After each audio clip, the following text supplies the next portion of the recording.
En el nombre del Padre, del Hijo y del Espíritu Santo. Amén.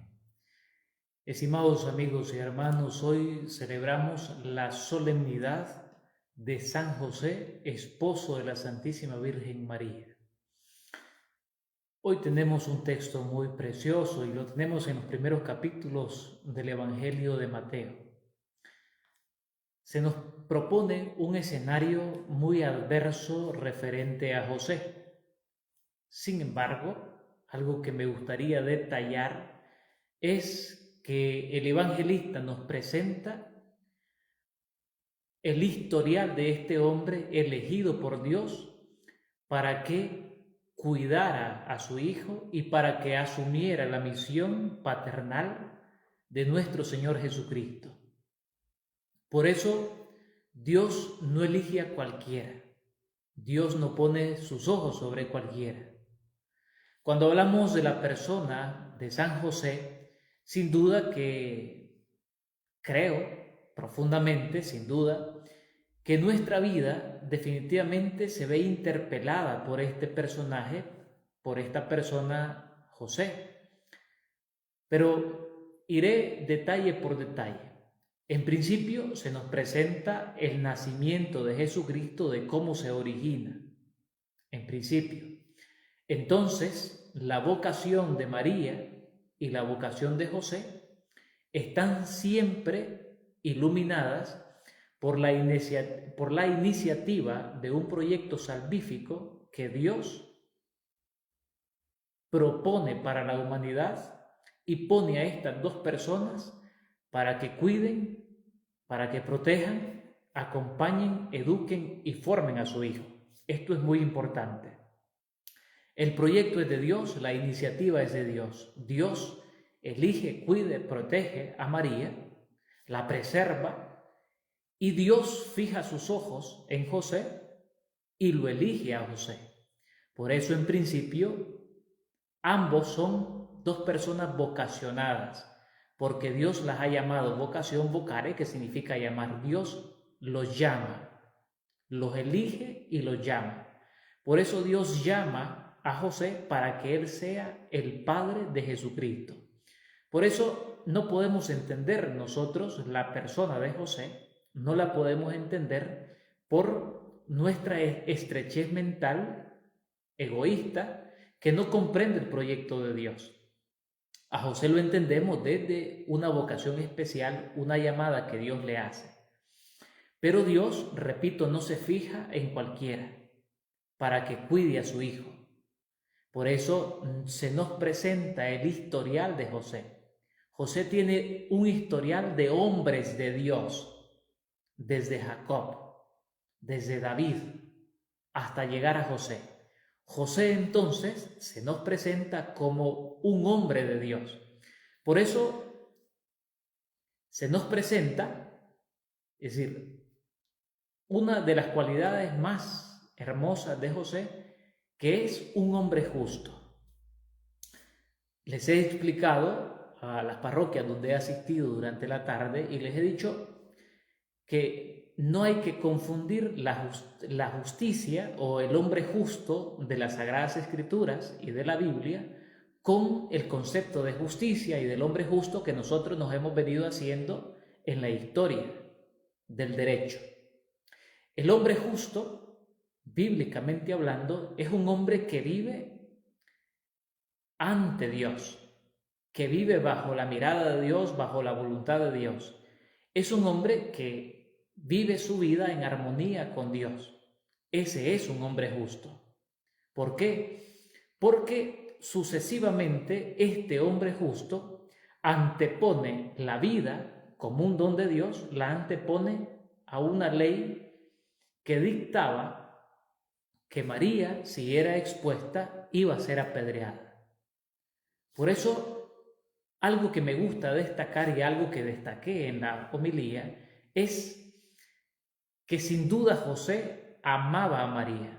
No solamente era un hombre justo. Un hombre justo es aquel que vive bajo la voluntad de Dios.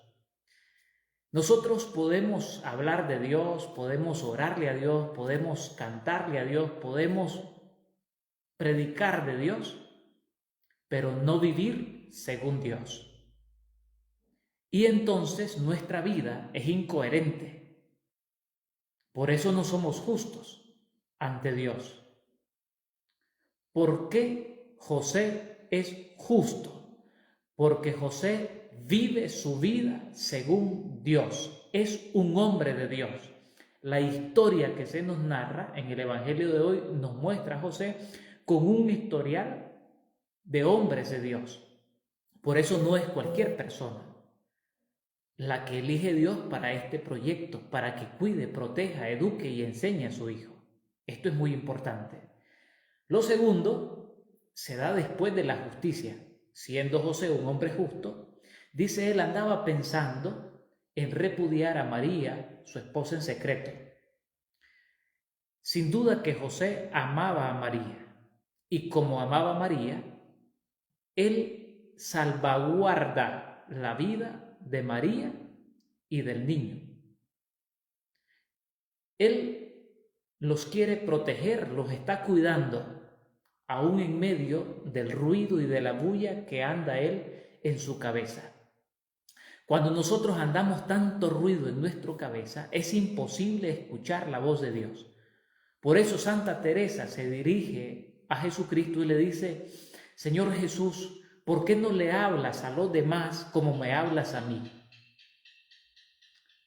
Y le dice Jesús en una de estas visiones a Santa Teresa: yo les quiero hablar a todos de la misma forma.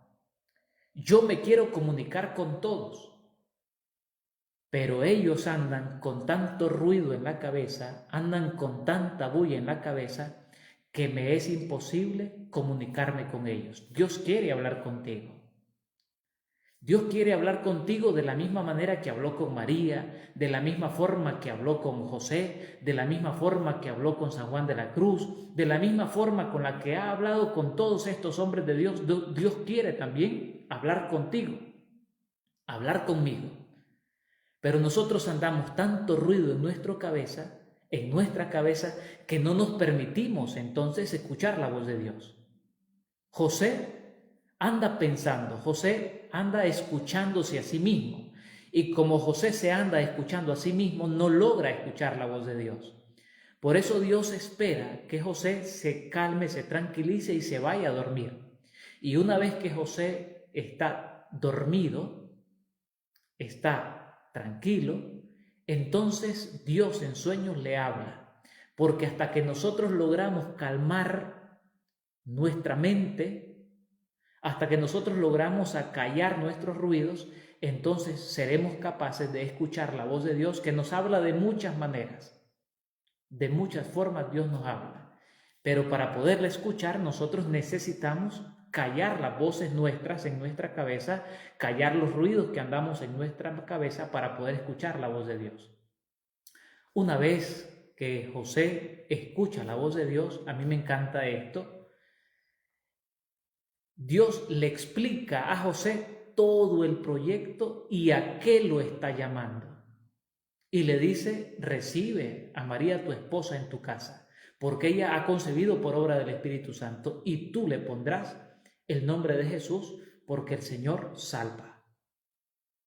Dios le explica a José el proyecto. Dios le explica a José la importancia y el propósito de él en medio de este proyecto. José se despertó e hizo lo que Dios le había dicho. Una vez que nosotros entendemos el proyecto de Dios que tiene para con cada uno de nosotros, somos capaces de ejecutarlo de forma inmediata. Pero para poder escuchar la voz de Dios, nosotros necesitamos callar la bulla que llevamos dentro. Necesitamos callar el ruido que llevamos dentro, porque, repito, llevamos tanto ruido que no nos permitimos escuchar la voz de Dios. Quisiera compartir esto para los que son esposos, los que son familia. Son 3 detalles hermosos que tenemos en este Evangelio. ¿En torno a qué María y José fundan una familia en torno a un solo proyecto. En torno a que José y María conviven en torno de la persona de Jesucristo. Cristo es el centro de su familia. Ellos se unen con un solo proyecto de salvación. Y esto es muy importante. Por eso, hermanos, que logremos escuchar la voz de Dios. Por eso esta reflexión la he titulado Aprendamos a escuchar la voz de Dios. Y aprenderemos a escuchar la voz de Dios una vez que aprendamos a hacer silencio, una vez que aprendamos a vivir según Dios, una vez que nosotros aprendamos a escuchar a Dios, entonces entenderemos la vocación a la cual Él nos está llamando, entenderemos el proyecto que Dios nos está proponiendo a nosotros, porque nosotros también somos agentes de salvación para todos aquellos que nos rodean. Hermanos, que aprendamos de San José, que aprendamos a escuchar la voz de Dios, que aprendamos a ser dóciles al proyecto de Dios, que aprendamos a vivir nuestra vida según Dios, que aprendamos a estar siempre bajo la voluntad de Dios. Que el Señor les bendiga, les guarde y que juntos podamos seguir avanzando y dando pasos para nuestra salvación. Que el Señor les bendiga en el nombre del Padre, del Hijo y del Espíritu Santo. Amén.